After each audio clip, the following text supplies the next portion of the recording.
Video शुरू करने से पहले लाइक और स्पिरिटिफाई को सब्सक्राइब करें। अरब देश में कहीं कोई एक छोटी सी पहाड़ी है। तलहटी में एक विशाल पत्थर का गुंबद नुमा टीला है। वहां के लोग ऐसा विश्वास करते हैं कि लैला मजनू ने इसी टीले के नीचे एक साथ दम तोड़ा था। यह पाषाण टीला उनकी पाक मोहब्बत का कभी भी न मिटने वाला एक निशान बन गया है। प्रेम करने वाले नव युवक एवं नव युवतियां जब यहां सैर करने आती हैं तो इस पत्थर के टीले को चूमती हैं और उनकी मोहब्बत को समाज दखल देकर तोड़ न दे, इसके लिए सिजदे करते हुए लैला मजनू की रूह से दुआएं मांगती हैं। इतना ही नहीं, इस टीले पर अपने नाखूनों और दांत से कोई ना कोई छोटी बड़ी लकीर उकेरने की कोशिश करते हैं। उनका ख्याल होता है कि न तो यह लकीर मिटेगी और न उनकी मोहब्बत कभी मिटेगी, न कभी इल्जाम का शिकार बनेगी। पत्थर युगों से आदमी का साथ देता रहा है। वैसे तो ऐसा एक युग ही था जिसे हम पाषाण युग कहा करते हैं। प्रागैतिहासिक काल का कोई भी इतिहास पाषाण काल की चर्चा किए बिना अधूरा माना जाता है। यहां पर एक और तथ्य सामने आता है। बड़े बड़े ऊंचे पर्वतों ने न सिर्फ उस पार के शत्रुओं से हमारी रक्षा की है, बल्कि उसकी वादियों से हमें जड़ी बूटियां भी प्राप्त हुई हैं। इन पत्थरों ने न सिर्फ हमारी मोहब्बत की लकीरों को ही बचाकर रखा है, बल्कि इसने शरीरी प्रेम के अलावा हमारे अशरीरी प्रेम को भी अमर बनाया है। देश के मंदिरों के निर्माण इस बात के प्रमाण हैं, मूर्तियां प्रमाण हैं, और इन प्रस्तर प्रतिमाओं के माध्यम से उकेरी गई वेद व पुराणकालीन आध्यात्मिक आख्यायिकाएं इसकी प्रमाण है।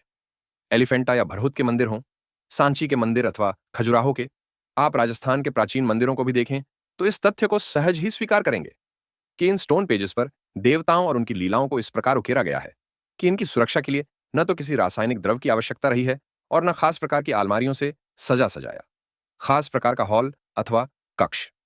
इन स्टोन्स के अतिरिक्त खुला हुआ संग्रहालय बने रहने की भला और किस चीज में क्षमता है। धर्म और अध्यात्म की जड़ बेहद गहरी होती है और इन स्टोन्स पर सदा सदा के लिए रोप दी गई धर्म व अध्यात्म की कहानियां भी स्थायी रही हैं और स्थायी रहेंगी। महाबलीपुरम आज एक छोटी सी जगह है। कभी यहां पल्लवों का पोताश्रय था। ईसा पूर्व से ही ग्रीक नाविक अपने पोत यहां खड़ा किया करते थे। आसपास के स्थलों से प्राप्त असंख्य रोमन सिक्के इसके अंतरराष्ट्रीय व्यापार केंद्र होने का संकेत देते हैं। ग्रीक भूगोलविद टालेमी ने इसका उल्लेख मालंग नाम से किया है। वैसे तो किंवदंतियों के आधार पर कुछ लोग इसे पुराणों में वर्णित विष्णु दमित महाबली का क्षेत्र मानते हैं, पर वस्तुतः यह क्षेत्र तो माम्मल शासकों का है। दक्षिण भारत में पल्लवों का आधिपत्य 6ठी सदी के मध्य से लगभग सन 900 तक रहा। पल्लव राजाओं की पदवी मामल्ल हुआ करती थी, इसीलिए यह प्रदेश मामल्लपुरम के नाम से भी जाना जाता है। लेकिन समय की कहानी कितनी अजीब है। जिन देवालयों में कभी वेद मंत्र उच्चरित होते होंगे वे आज खाली पड़े हैं, वीरान। पर यहां के मंदिरों और मूर्तियों की कला भारत की प्राचीन कला प्रियता की परिचायक तो है ही। आज यह स्थल कला प्रेमियों, इतिहासज्ञों एवं पुरातत्व के पारखियों का तीर्थ स्थल भी बन गया है। वैसे यह शिला शिल्प के लिए भी विश्व विख्यात है और इसी जिज्ञासा और उत्साह में महाबलीपुरम की यात्रा कर सकते हैं। दक्षिण भारत की यात्रा में निकलने पर यदि महाबलीपुरम का अवलोकन न किया जाए तो शायद यह यात्रा अधूरी ही कहलाएगी। पर्यटन विभाग की बसें नित्य प्रातः मद्रास से 8 बजे छूटती हैं और 12 घंटे की यात्रा में कई स्थानों की सैर करा देती हैं। ऐसे स्थलों में महाबलीपुरम, पक्षी तीर्थम, कांचीपुरम आदि के नाम उल्लेखनीय हैं। यह स्थल मद्रास के करीब 60 किलोमीटर दक्षिण में समुद्र तट पर स्थित है। पल्लव राजाओं ने इसका निर्माण कराया। कहते हैं यह कभी पुर्तगालियों का बंदरगाह था। यह अत्यंत पवित्र धार्मिक स्थल है। समुद्र तट पर स्थित होने के कारण मानव मन को यहां बड़ी शांति मिलती है।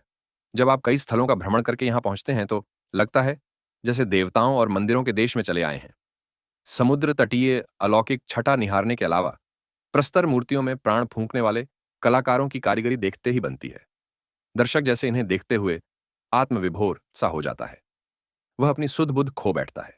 कहा जाता है कि पांडवों ने 14 वर्षों के वनवास काल में कुछ समय तक यहां अज्ञातवास किया था।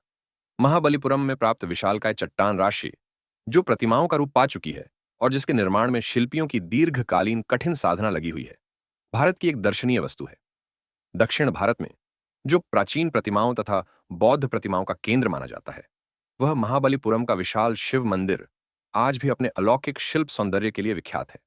मंदिर सागर की तूफानी लहरों एवं काल चक्र के कठोर आघातों के बीच आज भी अक्षुण्ण है। उसकी प्रतिमाओं के ऊपर निश्चय ही खारे जल के आघात के चिन्ह स्पष्ट अंकित हैं, फिर भी उनकी दर्शनीयता पर जरा भी आंच नहीं आई है। मंदिर का कलश बड़ा ही सुंदर है, जो मानवीय शिल्पकला की प्रवीणता का परिचायक है। बाहर के सभी स्तंभ प्रायः खंडित हो गए हैं, फिर भी इनके भग्नावशेष प्राचीन भारत की शिल्पकला की श्रेष्ठता के नयनाभिराम नमूने हैं। ये विशाल मंदिर जिन पर रथों की आकृतियां अंकित हैं, भारतीय संस्कृति के गौरव के प्रतीक हैं।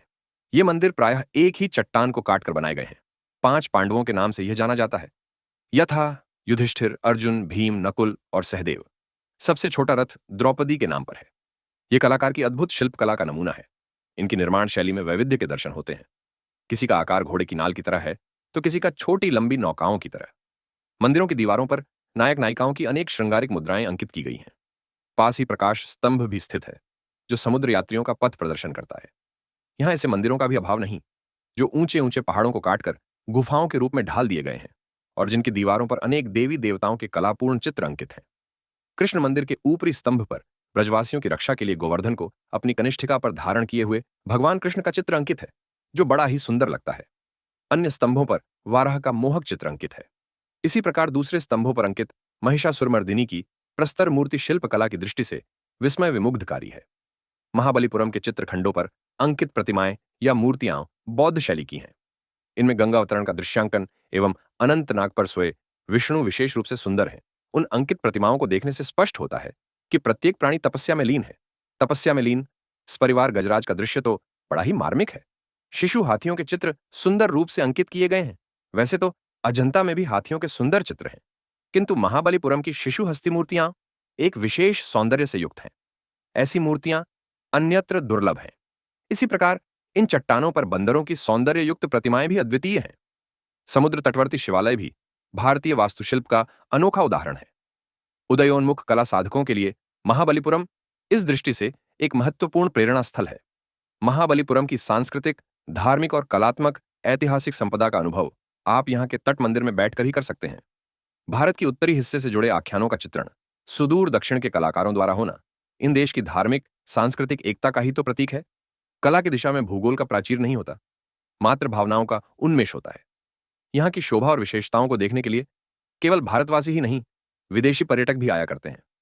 और तब हमारा यह भ्रम दूर होता है कि भारतीय कला विदेशियों की दृष्टि में शिशु कला रही है।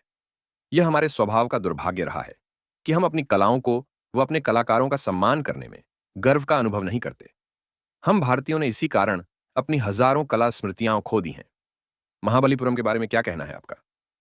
कमेंट सेक्शन जरूर बताएं। वीडियो को लाइक एंड चैनल को सब्सक्राइब जरूर करें। थैंक्स।